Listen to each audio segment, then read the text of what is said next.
Straight stunning, can't tell me nothing. Bossed up and I changed the game. You see me? It's my big bronze boogie, got all them girls shook. My big fat ass got all them boys cooked. Went from dollar bills, now we popping rubber bands. Bruno sang to me while I do my money dance. Like, flexing on the. Assalamualaikum warahmatullahi wabarakatuh. I am Hasbi Akmal.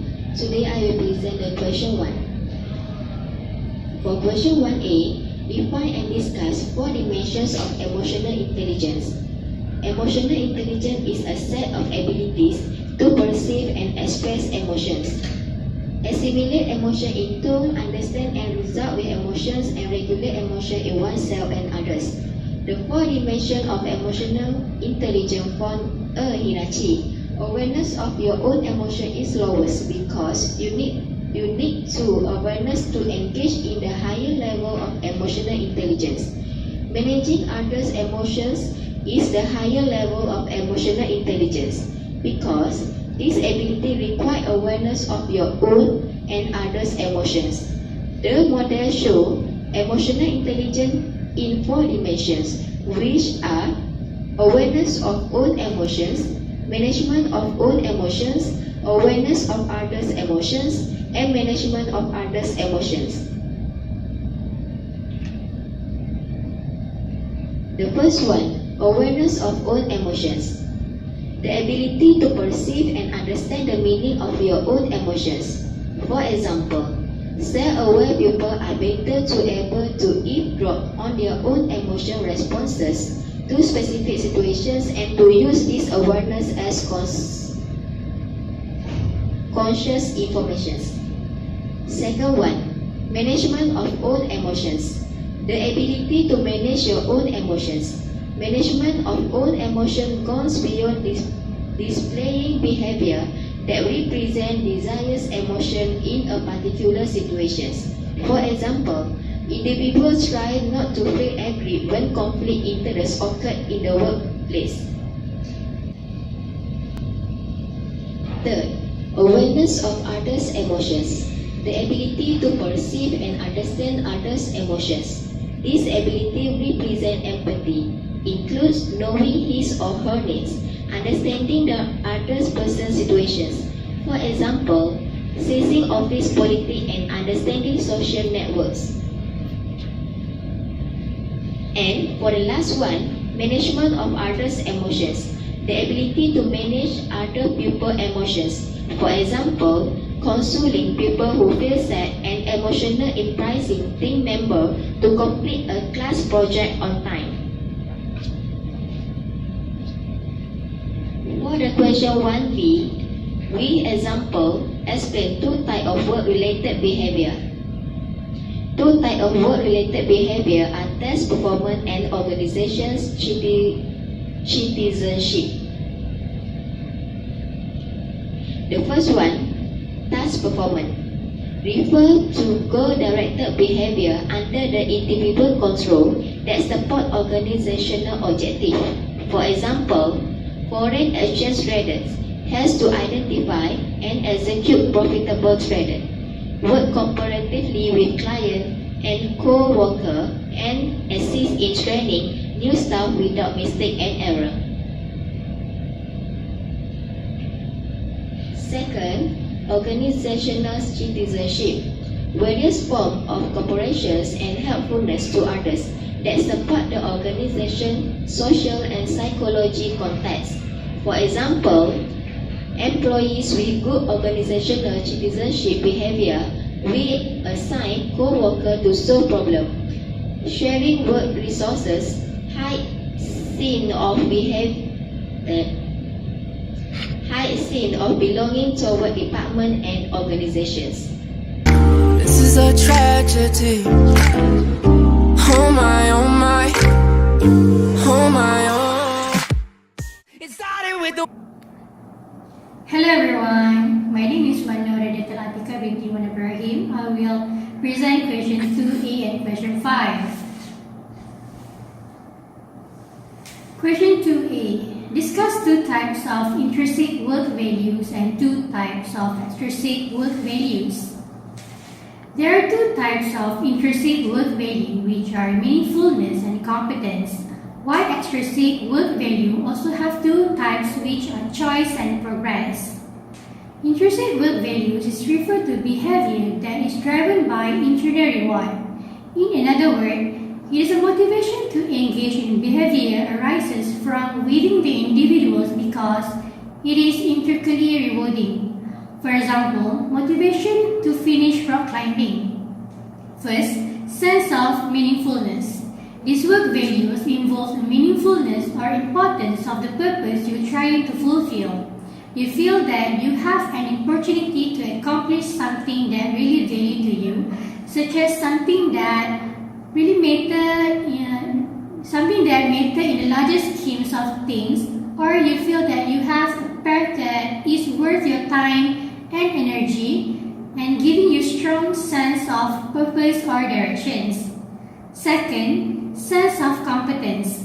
You feel that you are handling your work activity well, which that your performance of this activity meets or exceeds your personal standards, and that you are doing good job and high quality work. You feel a sense of satisfaction, pride, or even artistry in how well you handle these activities.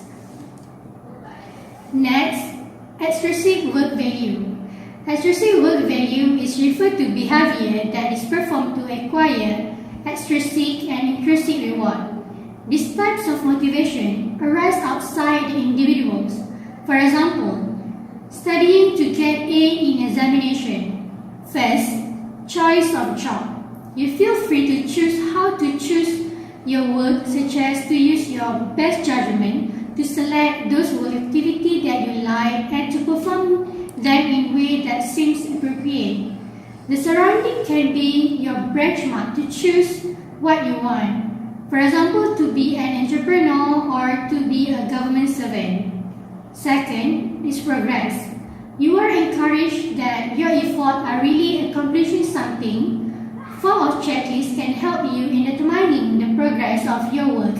You will see convincing signs that you are doing are working out. This will give you confidence in the choices that you have made and confidence in the futures. Question 2b. With example, explain halo effect and central tendency perpetual biases. A. Halo effect. A random form and overall impressions about a random form and overall impressions about an object, and then uses the impressions to bias rating about the object. For example, rating a professor high on teaching dimensions of ability to motivate students, knowledge and communications because we like him or her.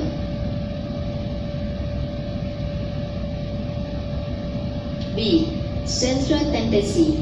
The tendency to avoid all extreme judgment. The judgment made by people or object in average rate even though the actual situation are weak or high performance. For example, rating a professor average on all dimensions of performance regardless of his or her actual performance.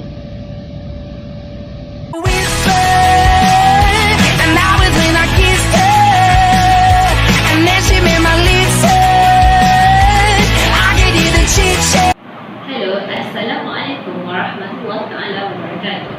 My name is Tengku Syafiqah Emira binti Tengku Adam Azmi. I am from Group 1. Today, I would like to present on past sem June 2016. The question that I would like to present is on question 3. Okay, what is the question 3 is all about? It is illustrate and explain Maslow's needs hierarchy theory. Okay, Abraham Maslow had in fact hierarchy of needs which contain 5 stages, which is the first one is physiological needs, and the second stage is safety needs, and the third stage is love and belonging needs, and the fourth one is esteem needs, and and the top one is self-actualization need. Okay, first I would like to explain more on biological and physiological needs. For your information, biological and physiological needs are very important to our life, and they are such essential for our survival and for our long-term life. Okay, for example, there are food and water.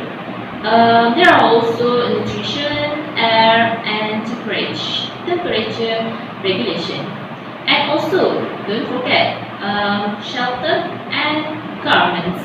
Okay, for example situation is every person needs to have proper nutrition in order to gain and maintain a healthy life. Okay, next is safety needs. Okay, safety needs. When it comes to the second stage, it will a little bit more complex. Okay, people want control and order in their lives. So, what is the example of safety needs?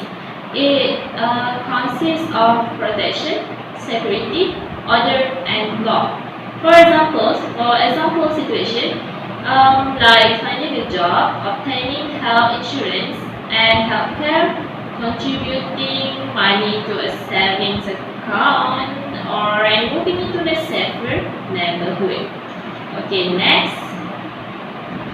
Okay, the third stage is social needs. Okay, what are the social needs? Okay, the social needs consist of love, acceptance, and belonging. At this level, the need for emotional relationships drives human behavior. Okay, the triggers that satisfy these social needs are family, affection, relationships, and work group. Okay, for example, in order to avoid problems such as loneliness, depression, and anxiety, it is important for people to feel loved and accepted by other people. Okay, next we move to the fourth stage. For the fourth stage is esteem needs. Okay, esteem needs is such the need of appreciation and respect. It becomes increasingly important to gain the respect and appreciation of others. People have a need to accomplish things and then have their efforts recognized. A person would be satisfied and pleased if his or her work is being appreciated by the top management. Okay, for example, achievement, status, responsibility, and reputation. Okay, next, the top one, which is the big one of the hierarchy needs of Maslow, which is self-actualization. Okay, self-actualization is actually it refers to the need which people have to achieve their full potential as human beings. Self-actualization, people are self-aware, concerned, personal growth, less concerned with the opinions of others, and interested in fulfilling their potential. Okay, for instance, situation, an employer would be glad if the employees under his or her management could achieve the company. Okay, next we move to question 3B. Question 3B is explain learned needs theory or McClellan's needs theory. Okay, David McClellan's research indicates that individuals are motivated based on three major needs, which is need of achievement, need of power, and need of appealing. For example, to motivate his staff, Harris must understand what needs his employees are motivated by and structure work, assign roles, provide rewards, and behave accordingly to meet those needs. Okay, as you can see, need of achievement is the drive to excel, to achieve a set of standards to strive or to succeed. And need of power is the need to make others behave in a way they would not have behaved otherwise. And the third one is need of affiliate, which is the desire for friendly and close interpersonal relationships. I will explain later. Okay, so we move to next slide. Okay, need of achievement. Okay, need of achievement refers to an individual's desires for significant accomplishment, mastering of skills, control, or high standards. It includes intense, prolonged, and repeated efforts to accomplish something which is good. People with a strong need for achievement want to accomplish reasonably challenging goals through their own effort. Achievement motivated people constantly seek improvements and ways of doing things better, and achievement is more important than material or financial reward. Next, which is need of power. Okay, need of power is a learned need in which people want to control their environment, including people, material resources, to benefit either themselves, which is personalized power, or others, which is socialized power. People who have high need of power want to exercise control over others and are concerned about maintaining their leadership passion. Okay, for example, effective leadership should have a high need of socialized rather than personalized power. Enjoyment of debating might be a characteristic of someone high in need for power. Okay, next, need of affiliate. Need of affiliate describes a person's need to feel a sense of involvement and belonging within a social group. It is positive, sometimes intimate, personal relationship. It can include concern over establishing, maintaining, or restoring a positive affective relationship with another person or persons. People with strong need of affiliate try to project a favorable image of themselves. For example, people with high need of affiliate tend to actively support others and try to smooth out workplace conflict.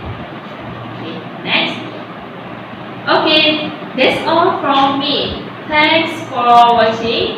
If you have any question, you can find me at nuhanazura96@gmail.com. Thank you. Bye. Where you going? Not too fast. You say what you're doing. Don't do that. I've never been a liar. Hello, my name is Fatina Biha binti Muhammad Hussein and I will present on question 4A. Okay. Question 4A. Discuss 3 advantages and disadvantages of team. So what is the advantage of team? First one, teams can make better decisions, products and services and create a more engaged workforce than do employee working alone.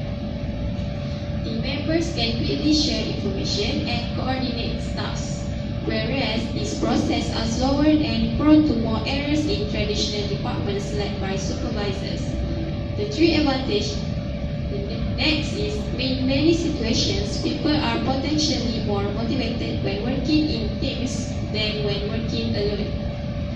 Next, what is the 3 disadvantages of team? First one, some individuals may be better or faster on some tasks, since to work in a team sometimes require time-consuming due to the need for coordination and consensus. Second, can cause process losses which are cost of developing and maintaining teams. And the third disadvantages of teams is conflict may develop between team members or other teams, especially when there is free riding style occur where everyone just want to follow their own way. My name is Tisha Deputy Secretary. For question 4B, 4 guidelines to build and maintain team trust. First, we first, not me first. Try to spend time informally as well as formally building a relationship with your team. Remember that trust is built through the interpersonal interactions. Seek out opportunities to collaborate and focus on mutual success, we first, rather than individual success, me first. Second, consistent communication. Asking questions, sharing information, and providing feedback are the hallmarks for a relationship built on trust. Consistent communication includes sharing the rationale behind business decisions, not getting sucked into gossip and speculation, and being candid when needed. Curiosity and empathy. Some studies say that the most successful people are those who share their network and expertise, make introductions, share your wisdom, and build a reputation for being the go-to person. Fourth, align expectations. One of the most powerful things we can do to build trust is to align expectations and discuss how we will work together, not just what result needs to be delivered. Ensure that implicit is explicit and the rules of engagement are clear. Let me start gassing you, shawty. Your head is just average, shawty. Let me start gassing your pussy was straight, to be honest. I'm sorry, not sorry, my God. Question 5A. Discuss 5 sources of conflict in a workplace. Conflict is a process in which one party perceives that its interests are being opposed or negatively affected by another party. There are 5 sources of conflict in a workplace, which are: first, incompatible goals; second, differentiations; third, interdependence; fourth, scarce resources; and fifth, poor communication. First, incompatible goals. Each department has different goals that they want to achieve. For example, production department scheduling long production process because to reduce the cost, but the sales department want to deliver product to customers as quick as possible. Second, differentiation. The difference in the terms of idea, belief, values, and experiences in a workplace can also raise a conflict between departments or employees. For example, a manager want a paperwork that she assigned to her worker to be done according to her idea without taking idea from other workers. Third, interdependence. A level of task interdependence will lead to conflict. For example, there are 3 interdependence, which are poor interdependence, which employees share common resources. Second is equal interdependence, where output of one person become input for next person. And third, reciprocal interdependence, which is work output is exchanged back and forth among employees. Fourth, scarce resources, when each unit or department requires the same types of resources to fulfill their own goals. For example, materials, financial, and information. And then lastly, poor communication. A poor communication among departments and workers can lead to conflict. This is because communication is essential tool that are being used for sending information correctly. However, there are several variants of communication that makes it hard for a sender to send the correct information to receiver, which is the language that has been used and information overloaded. Question 5B. Explain 4 barriers to delegation of tasks. Delegation is the assignment of responsibility or authority to another person to carry out specific activity, normally from a manager to a subordinate. However, there are several barriers to assign the task. 4 often reluctant to first delegate. Second, fear of losing importance. Third, loss of control. And fourth, fears of subordinates. First, reluctant to delegate. Some managers are reluctant to delegate authority to subordinate. They believe that they can take a better decision than their subordinate. This belief often found among those managers who have been recently promoted and those having superiority complex. They have no proper plan to delegate authority. In such situation, subordinate will have less work and lose the commitments to implement the manager's decision. Second, fear of losing importance. Managers who feel comfortable with authority will feel fear to delegate the authority. They feel that it will diminish their importance. Such managers delegate only the part of authority to subordinate which relate to their job responsibility. They retain their authority as a positional superior of an organization. Third is a loss of control. Some managers opine that they will lose control by delegating authority to their subordinate. They feel that delegate authority to their subordinate, they would not be sure to achieve assigned responsibility from subordinate. Such fear is reasonable in case managers are incapable of getting job done from others. Lastly, fear of subordinate. Managers are reluctant to delegate authority if they fear it will expose their shortcomings. They feel that their subordinate will perform better and may create problems in their own career. They have no self-confidence and do not want to face the competitive environments. Hard times, gonna make you wonder why you even try. Hard times, gonna take you down and laugh with you. Okay, next for question 6. Using appropriate example, explain the terms below. A. Determination. What is determination? Determination is a key attribute sought after by recruiters of graduates and for many roles can be more important than sheer intelligence. It is sometimes referred to as the determination to get things done, to make things happen and constantly to look for better ways of doing things. Determination is closely associated with resilience. Resilience is the ability to bounce back from setback rather than giving up. Okay, next for B, self-confidence. Self-confidence is the judgment about capability for accomplishment of some goals and therefore must be considered within a broader conceptualization of motivation that provides the goal context. Self-confidence expectations are judgment about one's future capabilities to attain one's goal. For example, in order for the top management succeed in giving a talk to their subordinate, they need to have high skill of self-confidence to speak in front of others. Question 6C. Conscientiousness. What is conscientiousness? Conscientiousness characterizes people who are organized, dependable, goal-focused, thorough, disciplined, methodical, and industrious.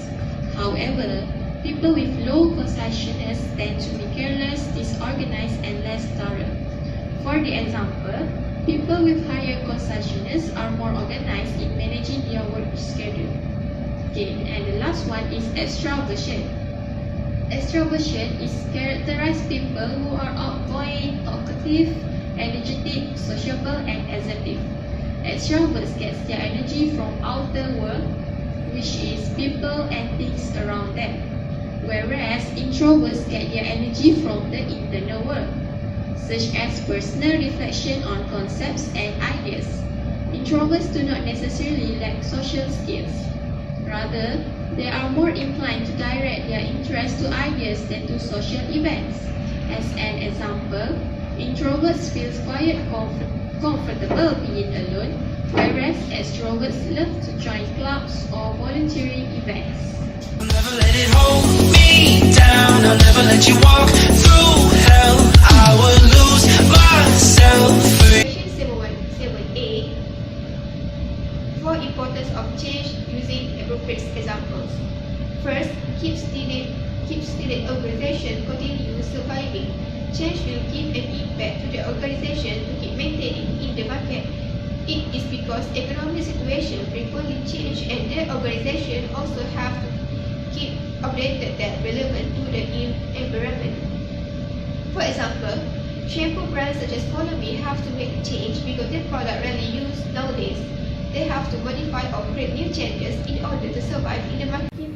Second, keep up with new technologies, new markets, new ideas, and new competitions.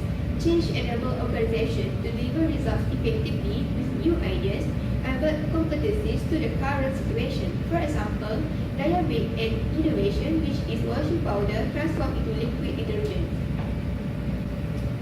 that remain relevant to their customers. Some of the company already have their own brands in order to create this self-recognition. They already have their existing customer which indirectly give an impact to their organization. For example, Colgate produce a toothpaste for their brands. In order to remain relevant to their customer, they will make some change to their products, such as change the original flavor to main flavors.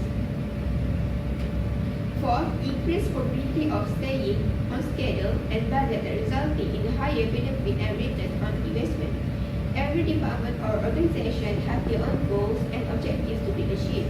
Practically, they have set their own time and prepare the plan for any modification or new changes in the organization. It will give a higher impact toward the organization, especially financial cash flow. For example, the local hijab plans to launch new design scarf for Mother's Day to celebrate all mothers in the world. The objective is to attract the customer to buy the new scarf as present to their mothers. For question 7b, 4 ways to manage workplace stress. First, remove the stressor. Flexible and limited work time, limiting the number of hours that employees are expected to work and giving them flexibility in scheduling those hours.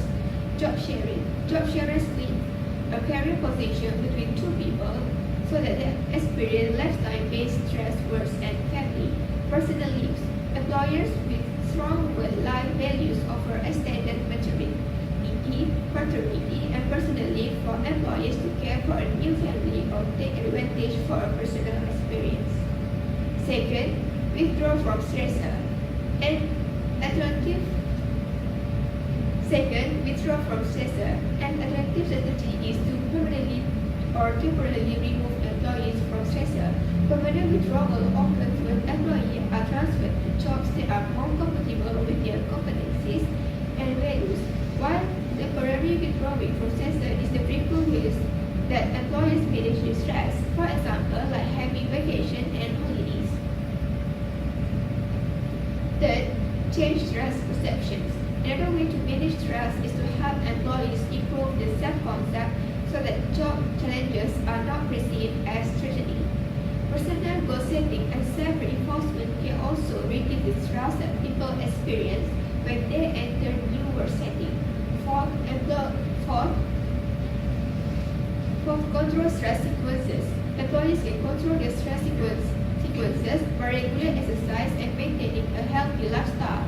Research indicates that physical exercise reduces the physiological sequences of stress by helping employees moderate their breathing and heart rate, muscle tension, and stomach acidity. Wellness programs can also help control the sequences of stress.